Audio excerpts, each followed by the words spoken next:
درجہ رابعہ کے عزیز طلباء، السلام علیکم ورحمۃ اللہ تعالی وبرکاتہ۔ بسم اللہ الرحمن الرحیم۔ سیدنا زکریا و سیدتنا مریم و سیدنا عیسیٰ علیہ السلام۔ بسم اللہ الرحمن الرحیم۔ کاف ہا یا عین صاد، ذکر رحمت ربک عبدہ زکریا اذ نادى ربه نداء خفيا قال رب إني وهن العظم مني واشتعل الرأس شيبا ولم أكن بدعائك رب شقيا وإني خفت الموالي من ورائي وكانت امرأتي عاقرا فهب لي من لدنك وليا۔ ان آیات قرآنیہ میں حضرت زکریا، حضرت مریم، حضرت عیسیٰ علیہ السلام کا ذکر جمیل ہے۔ مصنف علیہ الرحمہ نے اپنی کتاب کا آغاز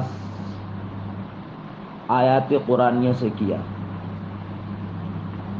آیات قرآنیہ سے اپنی کتاب کا آغاز یا تو اس لیے کیا تیمناً،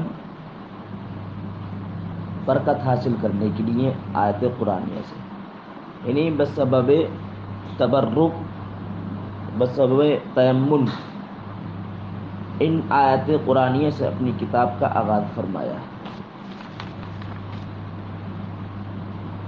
یا پھر اپنی کتاب کا آغاز ان آیت قرآنیہ سے اس لیے کیا کہ ان آیت قرآنیہ میں،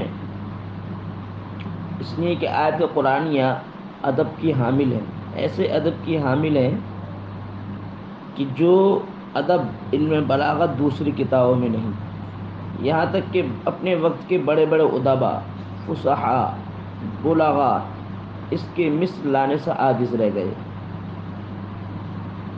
جیسے کہ مصنف الرحمہ نے آخر میں بیان کیا، انما افتتح الکتاب بآیات قرآنیۃ لأنها تحمل من الادب ما لا تحمل کتب اخرى، یعنی جو ادب کی حامل آیت قرآنیہ ہیں وہ دوسری کتابیں نہیں، حتی عجز الادباء البارئون عن الاتیان بمثلہ، بڑے بڑے ادباء، فصحاء، بلغاء اس کا مثل لانے سے عاجز رہ گئے۔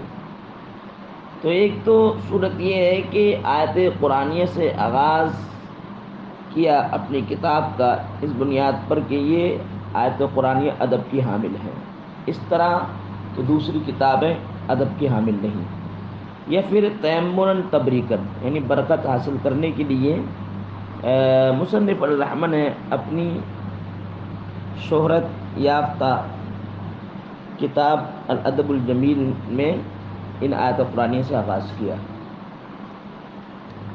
کاف ہا یا عین صاد، ذکر رحمت ربک عبدہ زکریا۔ کاف ہا یا عین صاد یہ حروف مقطعات ہے، جس کا معنی صرف اللہ اور اس کے رسول جانتے ہیں۔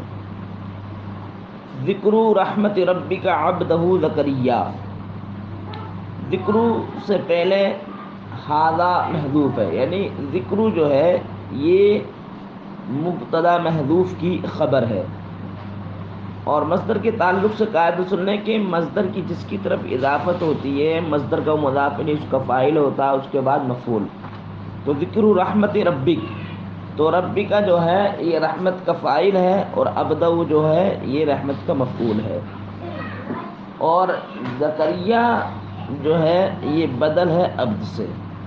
تو اب سنیں، ذکر رحمت ربک عبدہ زکریا، یہ آپ کے رب کی رحمت کا ذکر ہے، جو آپ کے رب کی رحمت اس کے بندے زکریا پر ہوئی، یعنی یہ اس رحمت خاصہ کا ذکر ہے جو رحمت اللہ نے اپنے مقرب بندے زکریا علیہ السلام پر کی، جس رحمت سے اللہ نے اپنے محبوب بندے زکریا کو نوازا، اس رحمت خاصہ کا اس آیت کریمہ میں ذکر ہے۔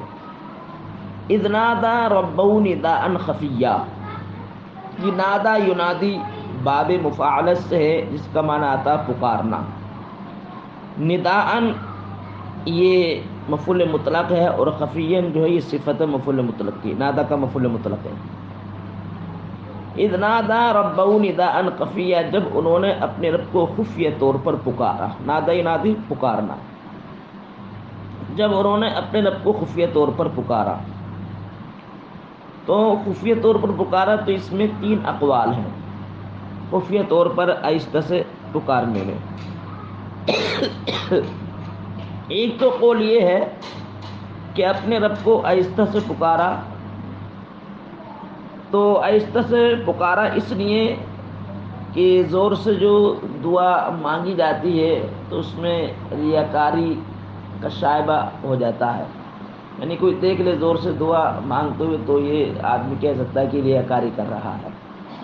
تو ریاکاری سے بچنے کے لیے، نام و نمود سے بچنے کے لیے کہ ریاکاری کا میری دعا میں شائبہ تک نہ ہو، تو ریاکاری سے اجتناب کرتے ہوئے، ریاکاری سے بچتے ہوئے اس لیے آپ نے آہستہ سے دعا مانگی۔ اور دوسری وجہ یہ بھی ہے کہ جس وقت آپ نے یہ دعا مانگی تھی تو آپ کی عمر شریف ایک روایت میں آتا 75 سال تھی، ایک روایت میں آتا 80 سال۔ تو ظاہر بات ہے اس 80 سال کی عمر مبارک میں جب کوئی آپ کو دعا مانگتے ہوئے دیکھتا تو آپ کو کوئی تنقید کا نشانہ بنا سکتا تھا، آپ پر کوئی ملامت کر سکتا تھا، آپ پر کوئی تنقید کر سکتا تھا کہ دیکھو 80 سال کی عمر میں بیٹے کے لیے دعا مانگ رہے ہیں، 80 سال کی عمر میں کیسے بھلا اولاد ہو سکتی ہے۔ تو ظاہر بات ہے یہ اس میں ایک احتمال تھا کہ جب آپ کو اگر 80 سال کی عمر شریف میں کوئی دعا مانگتے وہ دیکھتا تو یقیناً آپ کو تنقید کا نشانہ بناتا، آپ پر ملامت کرتا۔ تو اس ملامت سے، تنقید سے بچنے کے لیے آپ نے اپنے رب کی بارگاہ میں اپنے عزیز ترین بیٹے کے لیے، نیک و صالح بیٹے کے لیے آہستہ سے دعا مانگی۔ اور تیسری وجہ یہ ہے کہ اس 80 سال کی عمر مبارک میں آپ کی آواز ہی آہستہ سے نکل رہی تھی، کیونکہ ضعیف العمری کا عالم تھا۔ ظاہر بات ہے جب 80 سال کی عمر مبارک ہو جائے تو 80 سال کی عمر مبارک میں آواز جو آہستہ ہی نکلتی ہے، تو گویا ضعیف العمری کی وجہ سے، ضعف عمری کی وجہ سے، بڑھاپے کی دہلیز پر قدم رکھنے کی وجہ سے گویا آپ کی آواز ہی آہستہ سے نکل رہی تھی، اس لیے آپ نے آہستہ سے دعا مانگی، آواز آپ کی آہستہ سے نکل رہی تھی۔ تو اب دیکھیں اذ نادى ربہ نداء خفیہ، جب انہوں نے اپنے رب کو خفیہ طور پر پکارا۔ قال، آپ نے کس طریقے سے پکارا، کیا دعا مانگی؟ کہتے ہیں رب انی وہن العظم منی واشتعل الراس شیبا۔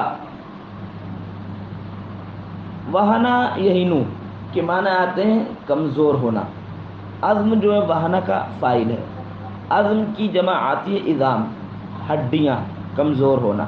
تو ہڈیاں کمزور ہونا یہ کنایا ہے بڑھاپے سے، یہ بڑھاپے میں یقیناً ہڈیاں کمزور ہو جاتی ہیں، تو یہ کنایا ہے اس سے، بڑھاپے سے۔ کیا کہ ربی، اے میرے پالنہار، انی وہن العظم منی، میری ہڈیاں کمزور ہو گئی ہیں، واشتعل الراس شیبا، شیبا جو یہ تمیز ہے، اشتعل یشتعل کا معنی آتے ہیں بھڑکنا، اور یعنی سر بھڑک گیا سفیدی کی وجہ سے، یعنی پورا سر سفید ہو گیا، ایک کنایا ہے بڑھاپے سے، انتہائی بڑھاپے سے۔ ربی انی وہن العظم منی، اے میرے پالنہار، اے میرے پروردگار، میری ہڈیاں ناتوا کمزور ہو گئی ہیں، ضعف کو پہنچ چکی ہیں، اور سر کے بال مکمل طور پر سفید ہو چکے ہیں۔ ولم اکن بدعائک رب شقیا، شقی کی جمع اشقیا، جس کے معنی آتے ہیں خائب ہونا، یعنی نا امید ہونا۔ اور اے میرے رب، میں تجھ کو پکارنے سے کبھی نا امید نہ ہوا، یعنی اے میرے پالنہار، تو نے مجھے مستجاب الدعوات بنایا ہے، جب بھی میں نے تجھ سے دعا مانگی تو نے میری دعا کو قبولیت کا درجہ عطا فرمایا، یعنی تو نے میری دعا قبول فرمائی ہے، کبھی بھی تو نے میری دعا کو ٹھکرایا نہیں، جب بھی میں نے تجھ سے دعا مانگی تو نے میری دعا قبول فرمائی ہے۔ وَلَمْ أَكُنْ بِدُعَائِكَ رَبِّ شَقِيًّا، اے میرے پالنہار میں تیری دعا سے کبھی بھی نا امید، خائب و خاسر نہ ہوا۔ وَإِنِّي خِفْتُ الْمَوَالِيَ مِنْ وَرَائِي وَكَانَتِ امْرَأَتِي عَاقِرًا فَهَبْ لِي مِن لَّدُنْكَ وَلِيًّا۔ موالی مولا کی جمع یہاں پر چچا زاد بھائی، تو آپ نے ایک بیٹی کی دعا مانگی، نیک و صالح بیٹی کی دعا مانگی، کیوں؟ اس لیے کہ میرے ایسے بیٹی کی دعا مانگی جو آپ کے دین کا سچا وارث بنے، کیونکہ آپ کو اپنی چچا زاد بھائیوں سے ڈرتا کہ میرے وصال کے بعد جو ہے یہ دین میں رخنا ڈالیں گے، دخل اندازی کریں گے، تو اس وجہ سے آپ نے بیٹے کے لیے دعا مانگی کہ میرے دین کا سچا وارث بنے۔ وہ اسی کا ذکر کر رہے ہیں، وَإِنِّي خِفْتُ الْمَوَالِيَ مِن وَرَائِي، بے شک مجھے اپنے ماں باپ، اپنی چچزاد بھائیوں سے ڈر ہے۔ وَكَانَتِ امْرَأَتِي عَاقِرًا فَهَبْ لِي مِن لَّدُنْكَ وَلِيًّا، اور میری بیوی بانجھ ہو چکی ہے، فَهَبْ لِي مِن لَّدُنْكَ وَلِيًّا، وَهَبَ یہب سے حب صیغہ امر ہے، تو مجھے اپنے پاس سے ایک بیٹا عطا فرما، ولیًّا ایک نیک و صالح فرزند عطا فرما۔ کون سا فرز؟ یریثنی ویرثو، یہ صفت ہے ولیًّا کی۔ کون سا بیٹا عطا فرما؟ جو میرا وارث بنے اور اولاد یعقوب کا وارث بنے، یعنی جو میرے دین کا سچا وارث بنے اور اولاد یعقوب کی دین کا سچا وارث بنے۔ وَاجْعَلْهُ رَبِّ رَضِيًّا، اور اے میرے پالنہار تو اس کو بنا اپنی رضا کے مطابق، یعنی اس کو نبوت عطا فرما، علم حکمت عطا فرما، نبوت سے اس کو سرفراز فرما، اور اے میرے پالنہار تو اس کو اپنی رضا کے مطابق بنا، یعنی رضیًّا پسندیدہ بنا، تو پسندیدہ سے یہاں پر مراد ہے نبی، یہ میرے پالنہار تو اس کو نبی عطا فرما، ہے نبوت کے منصب نبوت پر تو اس کو فائز فرما۔ تو یا زکریا انا نبشر کو یہاں سے اب ذکر جو ہے دوسرا چلا، انشاءاللہ ہم یہاں سے جو ہے دوسرا اب انشاءاللہ کل پڑھائیں گے یہاں سے۔ السلام علیکم ورحمۃ اللہ تعالی وبرکاتہ۔